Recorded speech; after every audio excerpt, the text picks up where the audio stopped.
Hello everyone. Now we are going to discuss about waveguide dispersion. This waveguide dispersion is one of the intramodal dispersion phenomena. As you know, there are two types of intramodal dispersions, material dispersion and waveguide dispersion. To determine material dispersion, we have to consider the dependency of refractive index on wavelength, right? And while calculating the waveguide dispersion, we have to ignore the effects due to material dispersion, right? So to ignore the effects due to material dispersion, we need to ignore the effect of wavelength on the refractive index. So while calculating the waveguide dispersion, just consider the refractive index is independent of the operating wavelength lambda. Whereas in case of material dispersion, refractive index is depending on wavelength lambda, but whereas in waveguide dispersion, the refractive index is independent of the wavelength lambda. So here this waveguide dispersion is mainly due to the physical structure of the waveguide. So whatever the dispersion it is, what is the dispersion? Dispersion is the pulse broadening, right? What is the reason for dispersion? The reason for dispersion is the group delay variations or group velocity variations. Here also in waveguide dispersion, the group delay variations are mainly due to the physical structure of the optical fiber waveguide. And now here our objective is to determine the amount of pulse broadening due to waveguide dispersion, right? So while calculating the waveguide dispersion, assume the material dispersion is completely ignored. That means the refractive index of the material is independent of the operating wavelength lambda, right? And this waveguide dispersion can be calculated from the basic group delay equation. What is the basic group delay equation? Group delay per unit length tau z by L is equal to 1 by group velocity, which is equal to 1 by C d beta by dk. So tau z is equal to L by C into d beta by dk. This is the basic expression. From this basic expression, we are going to derive the amount of pulse broadening, right? But remember here, while calculating this waveguide dispersion, we have to ignore the effects due to the material composition. So to make the dispersion due to material composition, we have to express this group delay in terms of the normalized propagation constant B, right? So to make the result independent of material composition, express the group delay in terms of the normalized propagation constant. So here the normalized propagation constant is denoted by the letter small b, and this normalized propagation constant B is equal to effective refractive index square minus n2 square divided by n1 square minus n2 square.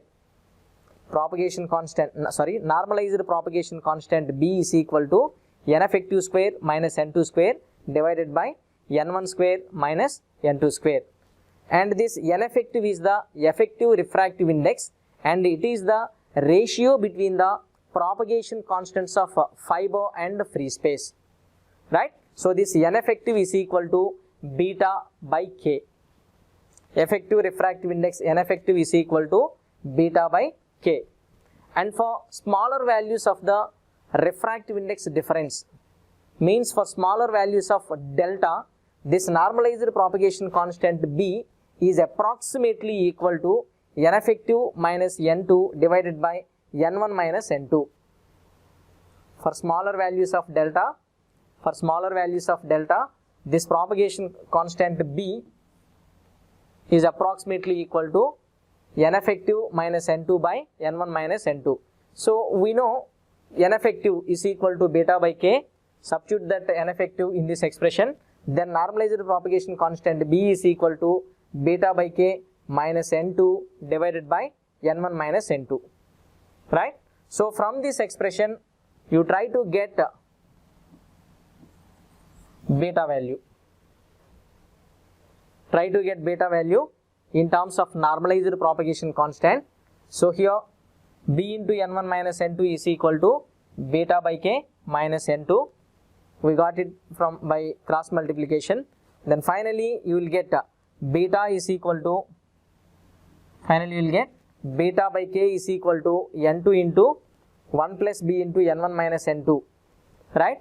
So what is this n1 minus n2 by n2? For smaller values of relative refractive index difference, the core refractive index and the cladding refractive index are very much closer to each other, then that delta value is approximately equal to n1 minus n2 by n2. So here this equation gives the relative refractive index difference delta. So by substituting that one, you will get the expression as beta by k is equal to n2 into 1 plus b delta, right? And then the propagation constant of light in the fiber medium, beta is equal to n2 into k into 1 plus b delta. So this is the expression for beta. What is beta? So beta is the propagation constant of light in the fiber medium, right? While calculating this propagation constant, we have ignored the effects due to material composition. To make the result independent of material composition, we are expressing this beta value in terms of the normalized propagation constant b, and this propagation constant beta is equal to n2 into k into 1 plus b delta. Now substitute this beta value in the basic group delay expression. So as we have learnt already in the material dispersion, to calculate the amount of pulse broadening, 3 steps are involved. Here also the same 3 steps we need to follow. So in the first step, we need to calculate the amount of group delay, right? So to calculate the amount of group delay, consider the basic equation of the group delay, tau g is equal to L by C into d beta by dk, right? And for waveguide dispersion, this beta is equal to d by dk of, this beta is equal to n2 into k into 1 plus b delta. Substitute this beta value in this expression, then you will get tau wg, means group delay due to waveguide dispersion, that is equal to L by C d by dk of beta, that is n2 into k into 1 plus b delta, right? So upon simplification you will get the expression for group delay as tau wg is equal to L by C into n2 plus n2 delta d by dk of kb, right? So here, why I have written b here? This b is not constant, this b is the function of k, because b is equal to n effective minus n2 by n1 minus n2, where n effective is beta by k, right? So here b is also function of k. So while differentiating with respect to k, this b is not the constant. So here the final expression for group delay due to waveguide dispersion, tau wg is equal to L by C into n2 plus n2 delta d by dk of kb, right? So the same equation we can express in terms of the V number. What is the V number? V number, with the help of the V number, we can able to calculate the maximum number of modes that can be accepted or that can be propagating down the multimode fibers, and that V number is given by 2 pi by lambda into numerical aperture.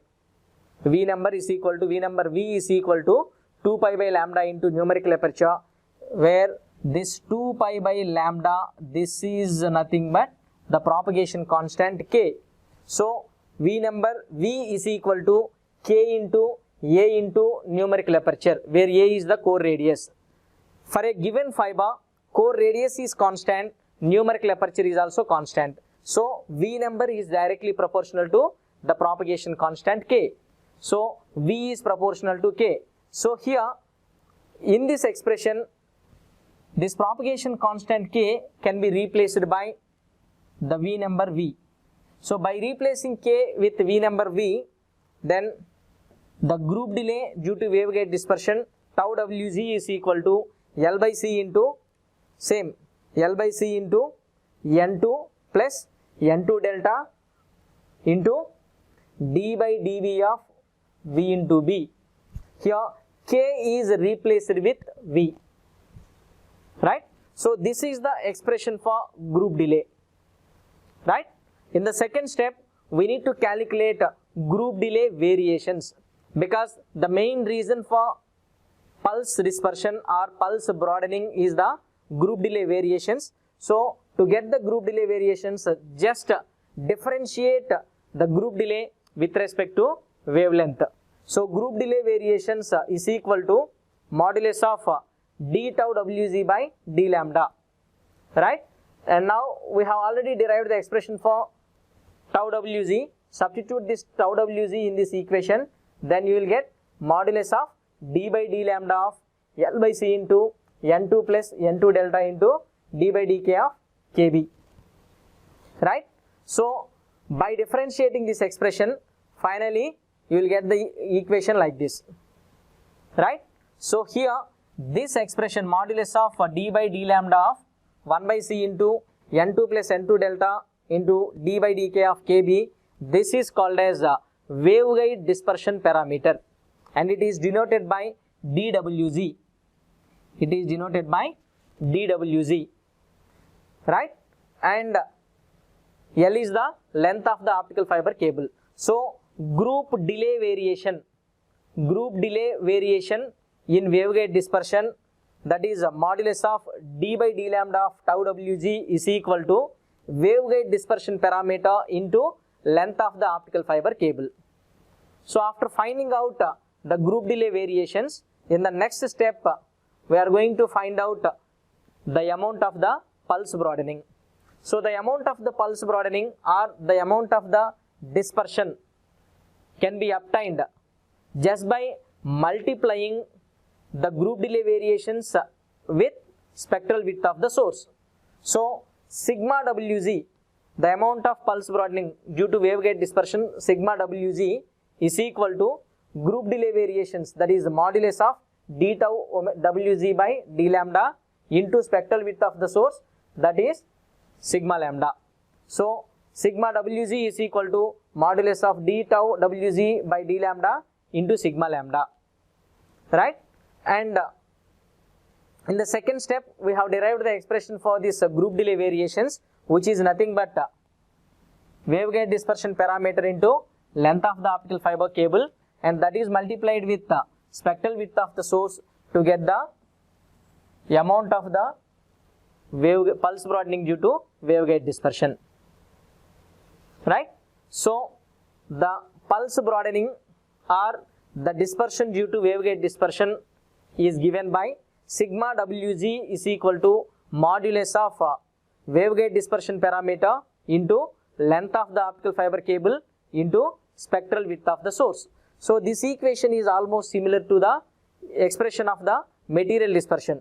What is the expression for pulse spread in material dispersion? That is sigma mat is equal to material dispersion parameter d mat into length of the optical fiber cable into spectral width of the source, right? So in both material dispersion and in waveguide dispersion, both L and sigma lambda are there, and dispersion parameters are there. In material dispersion, we need to consider material dispersion parameter, and whereas in case of waveguide dispersion, we need to consider waveguide dispersion parameter. Here also the unit for waveguide dispersion is picoseconds or nanoseconds, and the unit for dispersion parameter, whether it is the material dispersion parameter or waveguide dispersion parameter, that is picosecond per nanometer kilometer, right? And now one more important point we need to remember.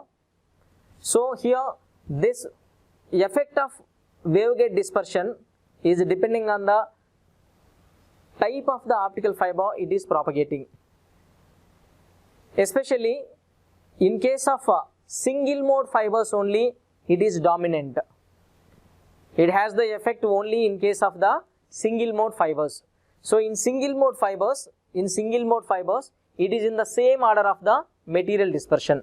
Whereas in case of multimode optical fibers, this waveguide dispersion is negligible when compared to the material dispersion. So in multimode fibers, we can ignore the effect due to this waveguide dispersion. But whereas in case of the single mode fibers, this waveguide dispersion is almost all in the range of the material dispersion. So in single mode fibers, we need to calculate this waveguide dispersion, and whereas in case of the multimode fibers, we can ignore the effects due to waveguide dispersion.